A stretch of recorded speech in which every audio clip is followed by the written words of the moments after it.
Agradecer o convite e dizer que estou muito feliz em participar dessa data que marca o aniversário de um grupo que vem já há alguns anos trabalhando de forma sincera o pensamento espírita. Eu espero que a nossa reflexão seja útil e agradável para todos vocês. O filósofo grego Platão dizia que quando nós falamos muito a respeito de um tema, é porque esse tema retrata as nossas maiores necessidades. Talvez seja por isso que quando nós nos referimos a questões que envolvem o trabalhador espírita, nós procuramos tanger a problemática da reforma íntima, do melhoramento pessoal, da transformação moral. Nós vamos, então, convidar vocês a uma reflexão em torno desse tema, a partir de dois pensamentos apresentados por Allan Kardec. Um dos pensamentos no Evangelho segundo o Espiritismo e o outro no Livro dos Espíritos. A partir desses pensamentos, com o nosso colorido pessoal, nós vamos convidá-los a uma reflexão sobre o quanto nós, trabalhadores espíritas, temos nos envolvido com a questão da transformação moral e o quanto nós ainda precisamos trabalhar nesse particular. O primeiro pensamento apresentado pelo nosso codificador, eu fui buscá-lo no capítulo 17 do Evangelho segundo o Espiritismo, que tem o título Sede Perfeitos. E eu me refiro especificamente ao item 4, denominado Os Bons Espíritas. Kardec escreveu assim: reconhece-se o verdadeiro espírita pela sua transformação moral, pelos esforços que emprega para domar suas inclinações más. Eu extraio 5 conceitos desse pensamento de Allan Kardec. O primeiro, quando ele fala em verdadeiro espírita. Porque o espiritismo para Allan Kardec era uma questão de crença pessoal. Kardec considerava espírita como todo aquele que crê na existência dos espíritos e na possibilidade dos espíritos se manifestarem junto aos homens. Portanto, para Kardec, basta aceitar isso e se é espírita. Por isso que Kardec admitia católico espírita, protestante espírita, judeu espírita. Qualquer indivíduo, independente de seu credo, independente de sua filiação religiosa, se ele aceita que existem espíritos e que esses espíritos podem agir sobre os homens, na concepção kardeciana, ele é espírita. Aqui ele vai adjetivar o substantivo espírita, falando em verdadeiro espírita. No Livro dos Médiuns, no capítulo O Método, Kardec já usava essa expressão, espírita verdadeiro, que ele chamava também de espírita cristão, em contraposição ao que ele chama de espírita imperfeito. Qual seria a diferença? O espírita imperfeito é aquele espírita que acredita nos princípios espíritas, mas não se preocupa com o seu melhoramento pessoal. Já o espírita verdadeiro ou espírita cristão é aquele que cuida, que se preocupa, que se integra a um processo que o faz tornar uma pessoa melhor. O segundo conceito que nós encontramos nesse pensamento de Allan Kardec é quando ele vai falar da possibilidade da transformação moral. Ele vai dizer que se reconhece o espírita verdadeiro pela sua transformação moral. Kardec, então, está admitindo que é possível uma transformação. Porque muita gente acha que não tem jeito. Tem até um ditado que diz assim: pau que nasce torto, morre torto. E eu me lembro da música tema da novela Gabriela, vocês vão se lembrar, na música diz assim: eu nasci assim, vou ser sempre assim, vou morrer assim. Frequentemente nós encontramos pessoas, ou mesmo nós mesmos, com determinadas expressões: não consigo, está além de mim, não posso, não tenho força. Kardec vai afirmar para nós que é possível, que é real, nós evoluirmos moralmente. E hoje a gente já tem algumas evidências muito interessantes nesse particular. Um estudo recente examinou estudantes que foram fazer intercâmbio em outro país. Estudantes que ficaram 1 ou 2 anos em outro país, convivendo num ambiente estranho, às vezes um ambiente hostil, longe da família, etc. Quando esses estudantes retornaram, eles foram submetidos a testes de personalidade que mostraram uma coisa curiosa. Eles se encontravam mais amáveis, mais gentis, mais solidários do que antes daquele período de intercâmbio, mostrando que 1 ou 2 anos, convivendo num ambiente de maior dificuldade, sem um aconchego do lar, não é? Sem todo aquele cuidado, afeto dos pais, tendo que ir à luta, se deparando com determinadas dificuldades em outro país, em outra língua, fez com que esses jovens se transformassem para melhor. Se a gente for buscar alguns dados recentes da história da humanidade, nós vamos ver ali, minha gente, um notável progresso moral. Um progresso intelectual que é indiscutível, mas ao lado de um progresso moral. Se nós pegarmos, por exemplo, o período que nos separa de Allan Kardec, meados do século XIX, 150 anos atrás. Se nós formos examinar alguns dados daquela época, comparando-os com hoje, nós vamos ver como a humanidade avançou. Não só tecnologicamente, mas também moralmente. A época de Allan Kardec, por exemplo, a expectativa de vida era de 35 anos. Hoje, a expectativa de vida mais que dobrou. Mais de 70 anos, alguns países chega a 80. A época de Allan Kardec, apenas 1% dos países viviam sob um regime democrático. 1%. Hoje, mais de 80% dos países no mundo vivem sob um regime democrático. A época de Allan Kardec, apenas 12% da população mundial era alfabetizada. 12%. Hoje, mais de 80% da população mundial sabe ler e escrever. O QI, que mede a inteligência humana, da época de Allan Kardec para cá, aumentou 30 pontos. A renda per capita, ou seja, o PIB, a riqueza mundial, aumentou 70%. A taxa de mortalidade infantil diminuiu 100 vezes. A taxa de mortalidade da mulher no parto diminuiu 300 vezes. A época de Allan Kardec, olhem só, não existia previdência social. Ninguém aposentava por velhice, por invalidez. Não havia pensão para a viúva. Se uma pessoa ficasse doente, ela ou vivia da caridade ou de algum recurso que, porventura, tivesse armazenado. Não havia afastamento do trabalho remunerado. Notem, como em 150 anos, que progresso moral extraordinário. Hoje morre o indivíduo, a esposa e os filhos recebem uma pensão. Se uma pessoa está enferma, ela vai receber enquanto está se tratando. Isso não existia à época de Allan Kardec. Se nós pegarmos mais recentemente, da minha época de menino, por exemplo, há 50 anos, as mudanças foram dramáticas. Quando eu tinha 10 anos, eu ia passar as minhas férias escolares na cidade de Guarani, na casa do meu avô, e ele tinha lá uma espingarda de chumbinho. Eu saía para as matas da região para matar passarinho.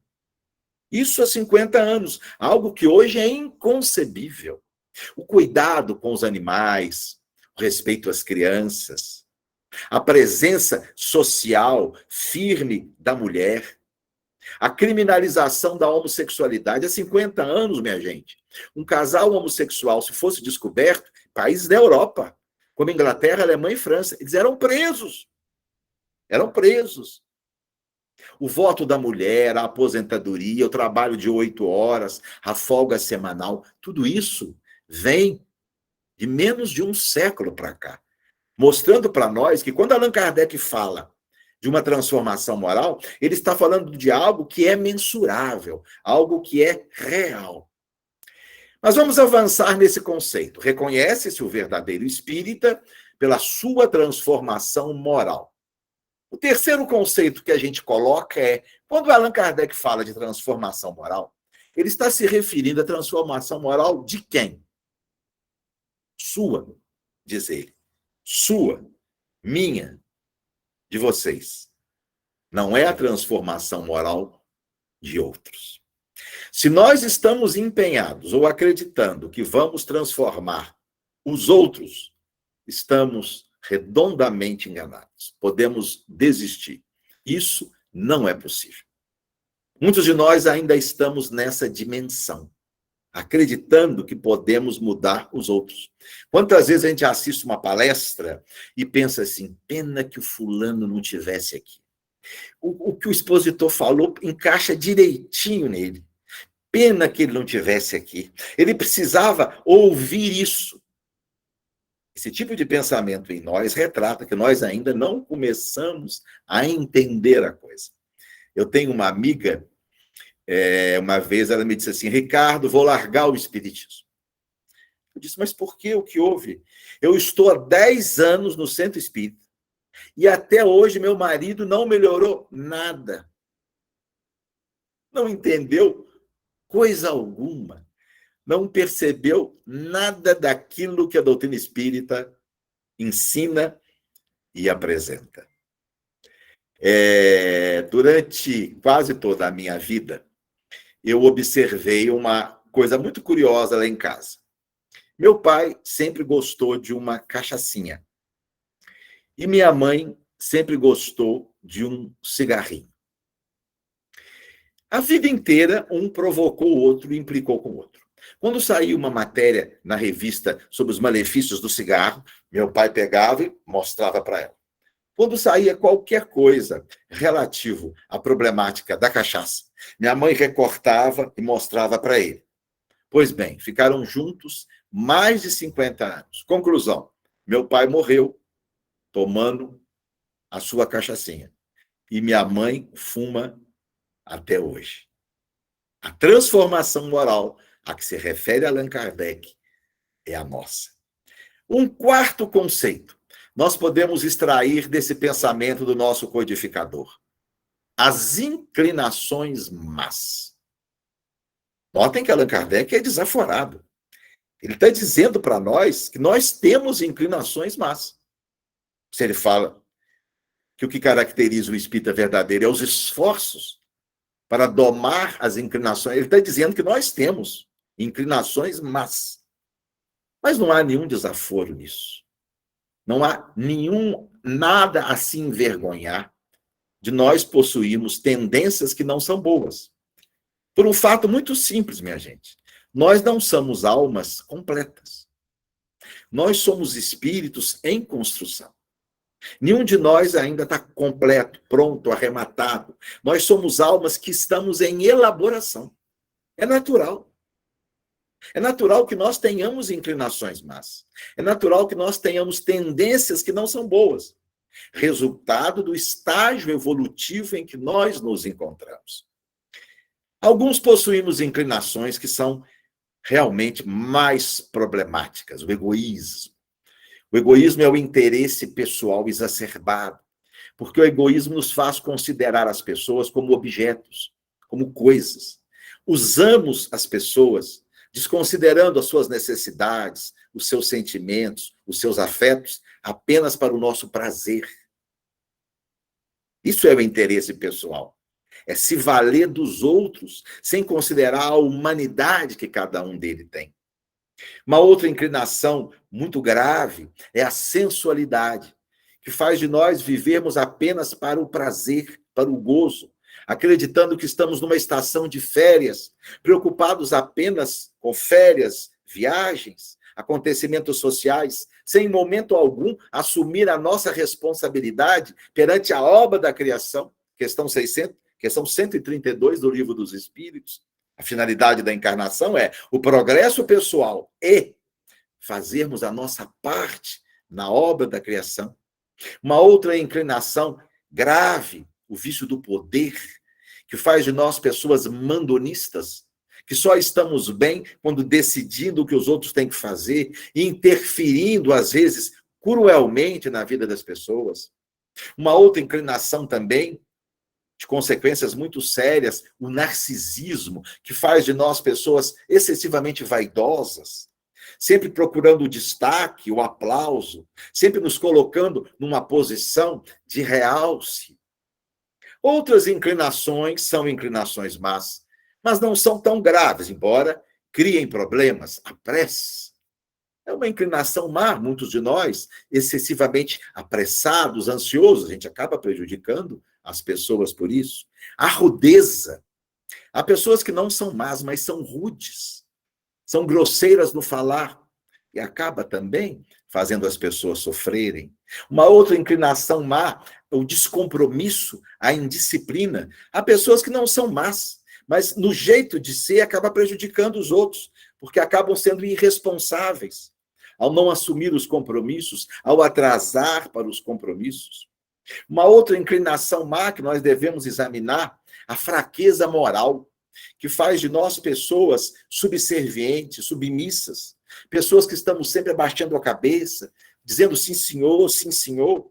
Pessoas que são incapazes de dizer não, quando não é, às vezes, a melhor atitude a ser feita. Quantas pessoas passam a vida sendo bonzinhos, se destruindo por dentro, sem a possibilidade de crescer, reduzindo a sua autoestima por essa fraqueza moral, essa incapacidade de se assumir com dignidade. Isso não é arrogância, isso é dignidade, né? Não permitir que os outros passem por cima delas como verdadeiros tratores. Tem uma frase de Chico Xavier que é muito séria. Chico disse assim: ser bonzinho é muito fácil. O difícil é ser justo. Porque ser bonzinho é só dizer sim, senhor. Sim, senhor. Sim, senhor. Todo mundo passa por cima. Sim, senhor. Isso é ser bonzinho. É fácil. Agora, ser justo, não. Porque a justiça pressupõe a ponderação, a análise. Qual o melhor caminho? É o sim? É o não? É fazer o que ele me pede ou é negar-lhe? O que é melhor para ele? Quando eu fiz a minha residência médica no Rio, eu tinha um preceptor, um reumatologista, que era uma criatura extraordinária. Era um homem de grandes valores éticos. Chamava-se Roque Ricarte. Mas o Roque tinha essa inclinação má. Ele era uma pessoa que não sabia dizer não. E com isso acontecia o quê? A exploração. Ah, ele é muito bonzinho. Doutor Roque é muito bonzinho. E as pessoas aproveitavam. Pacientes dele chegavam no ambulatório sem marcar. Não, doutor Roque me atende. Eu não preciso marcar, não. Deixavam um exame na emergência do Hospital da Lagoa, onde trabalhávamos, para que entregasse o doutor Roque, para o doutor Roque ver e depois ligar para dar o resultado. Certas pacientes chegavam ao ponto de pedir o Roque, quando fosse para casa, para passar no prédio delas, para deixar a receita. O Roque não conseguia dizer não. Isso lhe fazia muito mal. Ele sofria. O Roque estava hipertenso. O Roque estava diabético. O Roque tinha problema sério de coluna. O Roque não conseguia dormir. Tinha que tomar calmante. E era muito bonzinho. Os colegas diziam: Roque, você morre e essas pessoas ficam aí. E eu assistia aquilo e pensava comigo: eu não quero ser uma pessoa boazinha. Eu não quero ser um médico bonzinho. Eu quero ser uma pessoa compassiva. Eu quero ser uma pessoa solidária. Eu quero ser uma pessoa justa. Bonzinho eu não quero ser, não. Flávio Gicovati, que é um psiquiatra brasileiro, e quando ele examina essa questão dessa fraqueza moral, ele diz que a gente tem que começar aos poucos. Porque muitas vezes não é fácil vencer uma inclinação de uma vez só. E dizer que a gente deve fazer como os políticos. Os políticos têm o sim, sim e o sim, não. O sim, sim é sim mesmo. O sim, não é não, mas é um não assim, muito coroado, muito disfarçado. Então você chega para um político e pede uma coisa para ele. Se ele fala para você sim, sim, ele vai resolver. Ele diz: você pega o telefone, liga para você só, fulano vai aí, resolve. Esse é o sim, sim. Se ele não quer resolver, ele começa: vamos ver, vamos estudar, tem muita chance, me liga depois. Esse é o sim, não. Ele não vai fazer. mas ele dá uma coroada, ele dá uma maciada. Então, o Gicovati diz assim, comece com o sim, não. Comece com o sim, não. Vai devagar, até que com o tempo você vai partir para o não, não. O não, não é aquele não justificado. É um não amoroso. Nós vamos dizer por que não. Nós vamos explicar. Nós não vamos brigar. Nós vamos dizer cordialmente, de uma forma cristã, mas sem deixar de fazer aquilo que precisa ser feito. Porque muitas vezes é o não aquilo que a pessoa precisa. Dar esmolas a um pedinte profissional pode ser muito bom para nós, porque a gente alivia a nossa culpa. A gente vai para casa gratificado. Eu sou uma pessoa caridosa, mas pode não ser o melhor para esse espírito, vivendo numa situação de indolência. Talvez para esse espírito, o melhor seja a negativa. Mas ainda um quinto e último conceito desse pensamento extraordinário de Allan Kardec, quando ele vai falar dos esforços empregados para domar, para impedir que essas inclinações más se manifestem. Esforços, minha gente. Emmanuel vai dizer no livro Coragem que a educação é obra do sacrifício. Nada de realmente importante, de belo, de bom, de nobre se consegue sem esforço, sem luta pessoal, sem suor, às vezes sem lágrimas, nada de grande. Basta que a gente estude o nosso progresso, os nossos avanços nessa corporeidade. Tudo que nós conseguimos aprender foi através de sacrifício. Aprendemos a andar, depois de cair um monte de vezes. Aprendemos a falar, depois de falar um monte de coisas erradas. Aprendemos a escrever. Olha que coisa difícil. Alguns aprendemos a andar de bicicleta, depois de cair muitas vezes. Aprendemos a nadar, depois de tomar muita água. Tudo é fruto do esforço. Alguém disse certa feita a um pianista brilhante, após um concerto onde ele havia tocado de forma magistral: eu daria a minha vida para tocar como o senhor. O pianista voltou e disse: e não faria vantagem nenhuma. Eu dei a minha vida para tocar assim. Porque toda escolha, minha gente, pressupõe perdas. Se eu escolho passar as minhas férias no Nordeste, eu perco a oportunidade de passá-las em Cabo Frio ou em Camboriú. Se eu vou à loja comprar uma camisa, se eu escolho a camisa azul, eu perco as camisas de outra cor que estão lá. Não é possível que a gente tenha tudo e consiga tudo na vida. O esforço está exatamente na gente fazer a escolha certa. Aquela escolha que deixa a nossa consciência serena. Aquela escolha que nos identifica com uma lei de amor, de justiça e de caridade. Mas há um segundo pensamento do nosso codificador, que eu trago para a nossa reflexão sobre o trabalhador espírita. Esse segundo pensamento nós fomos extraído do Livro dos Espíritos, no item 14. 14, Allan Kardec estudava Deus. O que é Deus, provas da existência de Deus, os atributos da divindade. E Kardec vai fazendo uma série de perguntas, tentando compreender aquilo que nos é absolutamente incompreensível. Quando chega na 14, parece que os espíritos perderam a paciência, porque eles voltam e dizem para Kardec assim: pare, esqueça. Não entre num labirinto do qual você não vai conseguir sair. Esses conceitos sobre a divindade não são cognoscíveis, não são compreensíveis. Esqueça isso. E aí os espíritos vão dizer algo extraordinário. Eles escreveram assim: tendes muitas coisas que vos tocam mais diretamente, a começar por vós mesmos. Estudai as vossas próprias imperfeições, a fim de vos desembaraçardes delas. o que vos será mais útil do que quererdes penetrar o que é impenetrável. Desse pensamento, eu destaco com vocês 2 conceitos. O primeiro, quando Allan Kardec vai nos convidar a estudarmos as próprias imperfeições. Aqui, Allan Kardec tange a questão do autoconhecimento. Todo o processo de melhoramento pessoal começa quando nós identificamos o que existe em nós que não é bom, que não é belo, que não é limpo, que não é justo, que não é digno, que não é solidário. Autoconhecer-se, minha gente, é observar-se, é olhar para si mesmo, é procurar identificar o nosso jeito de pensar, o nosso jeito de agir, as nossas reações.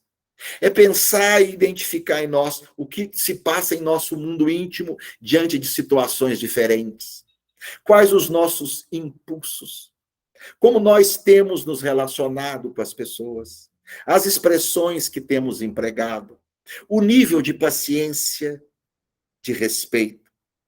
Observar o que as pessoas dizem a nosso respeito, principalmente aqueles que nos amam. Porque muitas vezes são nos comentários do nosso parceiro, dos nossos filhos, dos nossos irmãos, que vêm grandes realidades a nosso respeito. Tudo isso é autoconhecimento. Olhar para si mesmo, analisar a si mesmo em nossa totalidade. Mas o autoconhecimento não é apenas isso, porque o autoconhecimento também pressupõe tentar entender por que nós somos do jeito que somos. Que elementos se somaram na construção de nossa personalidade? Que exemplos ruins nós estamos seguindo? Que bons exemplos nós podemos seguir? Que pessoas boas que participam da nossa vida podem ser um espelho para as nossas reações? Com quais pessoas nós gostaríamos de parecer? Com quais pessoas nós não gostaríamos de parecer? As influências que nós temos sofrido e que fazem com que a gente haja dessa ou daquela maneira. Porque nós aprendemos com Allan Kardec que o meio em que o espírito está inserido tem profundas implicações na sua maneira de ser, nas suas escolhas. Um pensador espanhol de nome Ortega y Gasset, ele dizia: eu sou eu e as circunstâncias, mostrando que nós, muitas vezes, reproduzimos o nosso meio. E Allan Kardec admitiu isso. Se nós pegarmos, por exemplo, uma alma reencarnada no início do século XX e a mesma alma reencarnada hoje, ela será diferente, embora não tenha sofrido grandes transformações. Mas será diferente pelo próprio contexto, pelo cenário em que ela se encontra. A gente vê muitas pessoas falarem das crianças e dos adolescentes. Ah, mas as crianças não são como antigamente. Os jovens são muito diferentes. Minha gente, é claro que tem que ser. Tudo mudou. O cenário mudou. O entorno mudou. Como é que as crianças não vão mudar? Como é que os jovens não vão mudar? Peguemos, por exemplo, crianças no início do século XX. Viviam numa casa com uma penca de irmãos. Era uma família numerosa.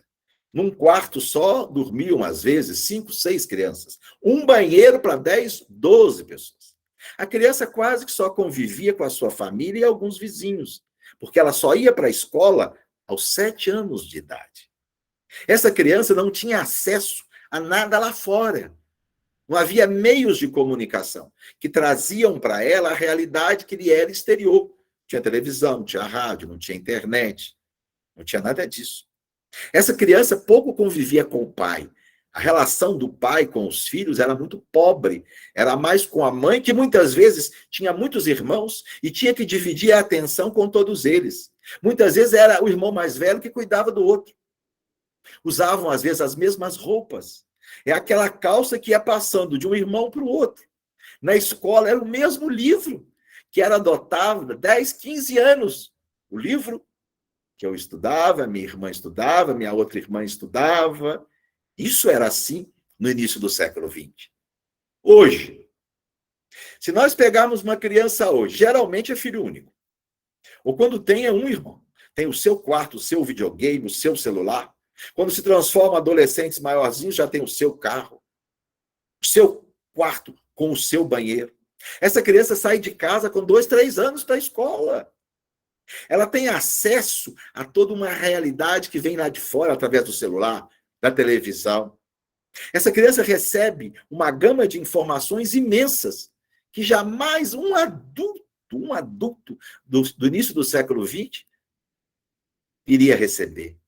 O contato com o pai é muito mais íntimo. Os homens passaram a assumir o seu papel na criação dos filhos, coisa que não acontecia. Era a mãe que criava filho ou os irmãos mais velhos.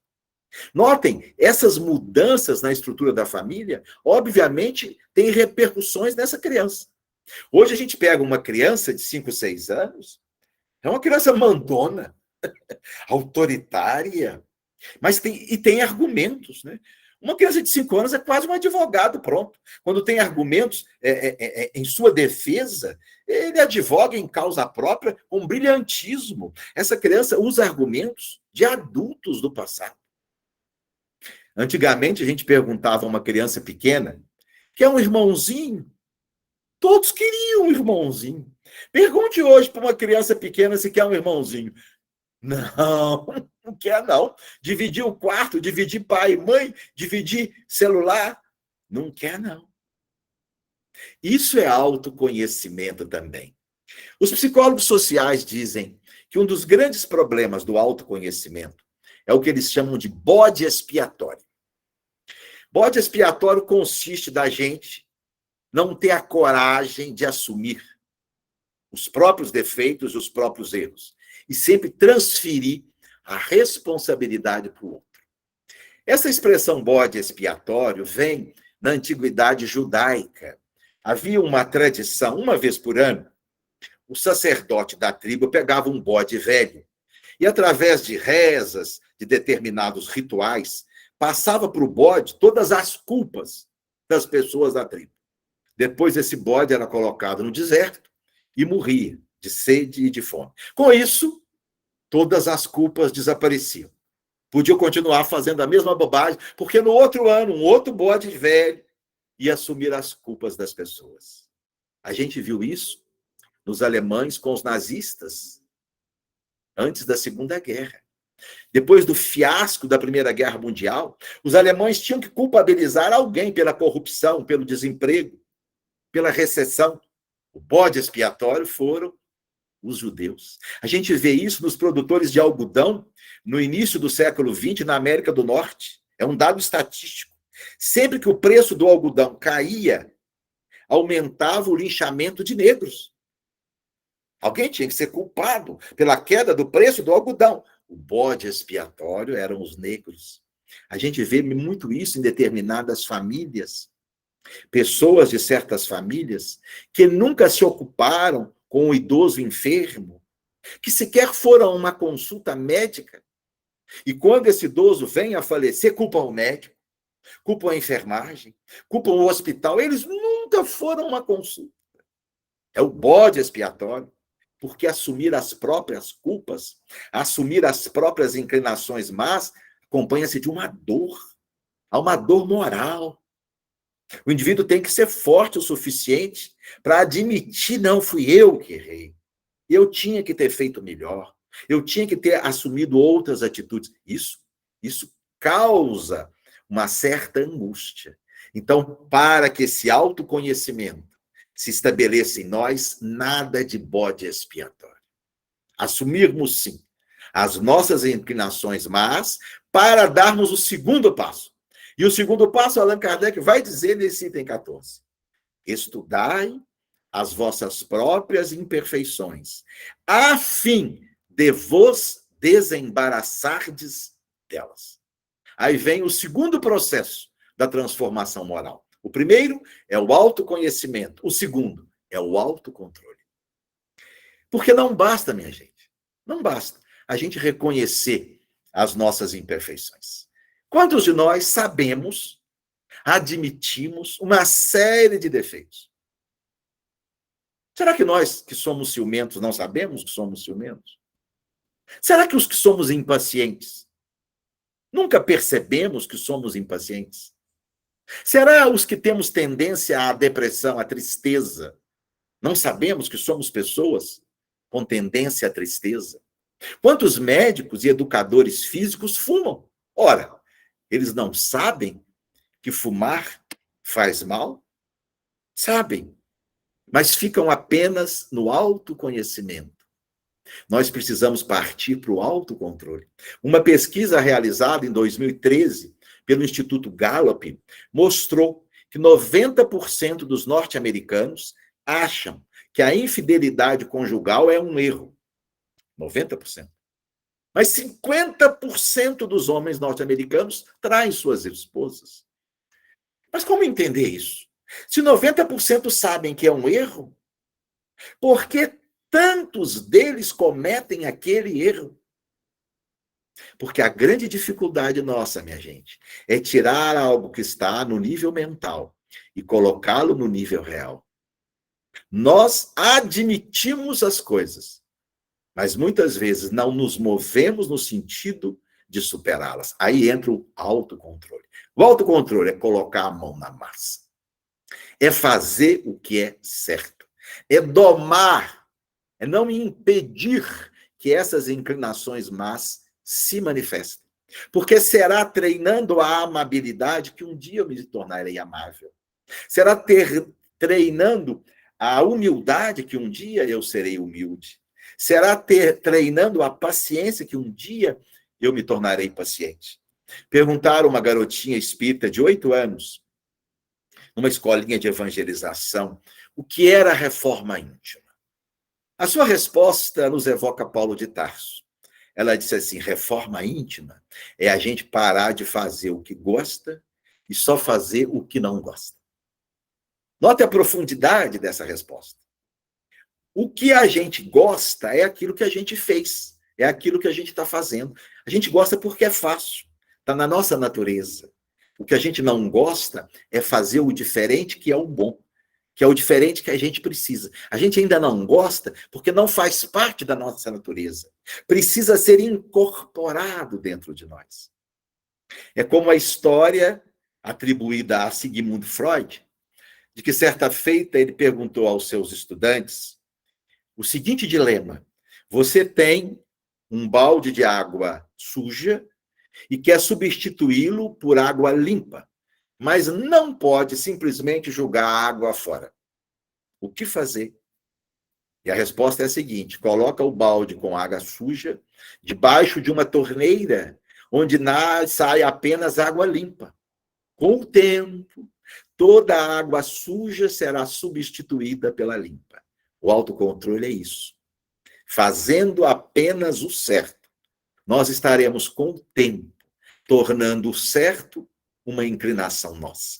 As más inclinações serão substituídas pelas inclinações boas. E eu concluo essa reflexão propondo aos amigos 4 estratégias extraídas do pensamento de Allan Kardec para reforçar esse autocontrole. Primeira estratégia: nos identificarmos com um grupo que cultiva a verdade, que busca o bem e que prima pela solidariedade. Nós precisamos, minha gente, de pessoas sinceras no processo de transformação para nos identificarmos com elas. Nós nos alimentamos dessas pessoas boas. A formação de grupos, não necessariamente religiosos, grupos ONGs que trabalham pelo bem coletivo, grupos universitários que buscam a instrução, mas também os nossos grupos nos centros espíritas. A nossa identificação com esses grupos nos alimenta, nos motiva, porque a gente sensibiliza o outro e é sensibilizado pelo desejo real de melhoramento pessoal. Nós necessitamos desse contato, uns com os outros. Meu pai, durante grande fase de sua vida, foi um grande fumante.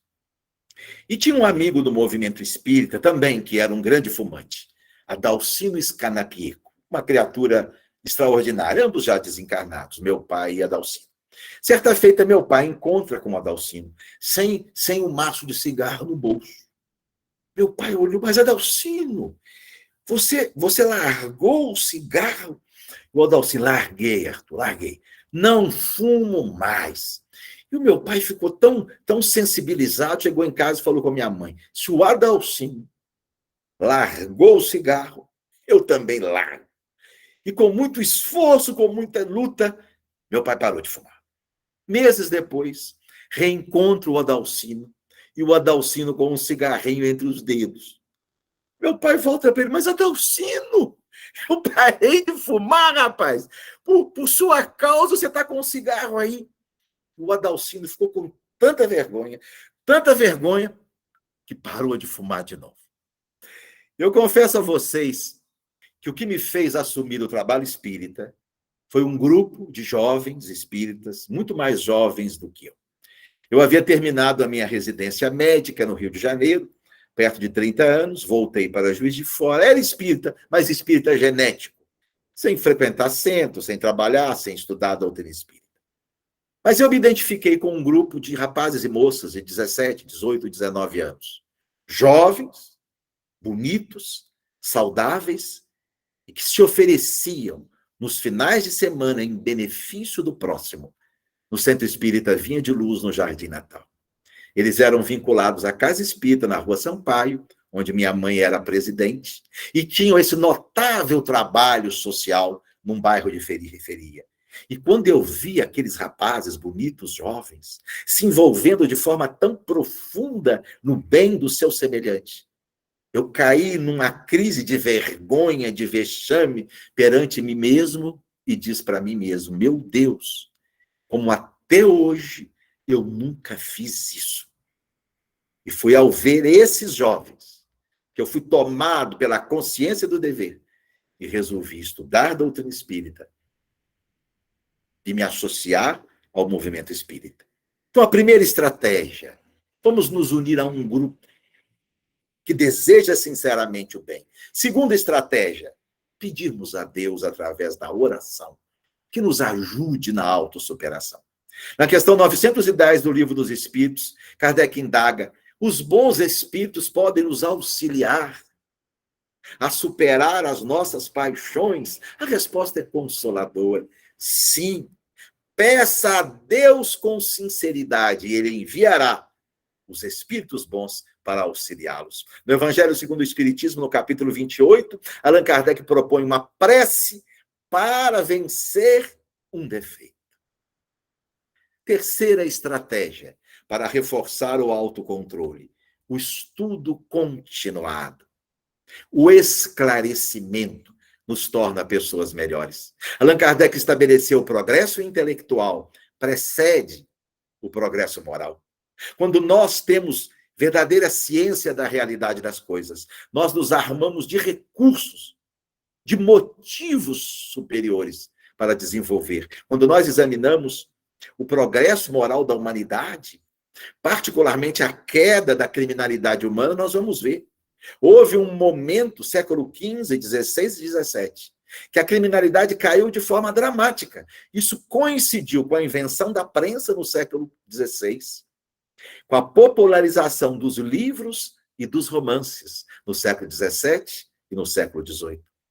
Ler é uma estratégia da mente para promover mudanças. Quando nós temos na nossa mente os pensamentos dos outros, quando nós vivemos as emoções de outras pessoas, até mesmo em romances, nós ampliamos a nossa capacidade de amar.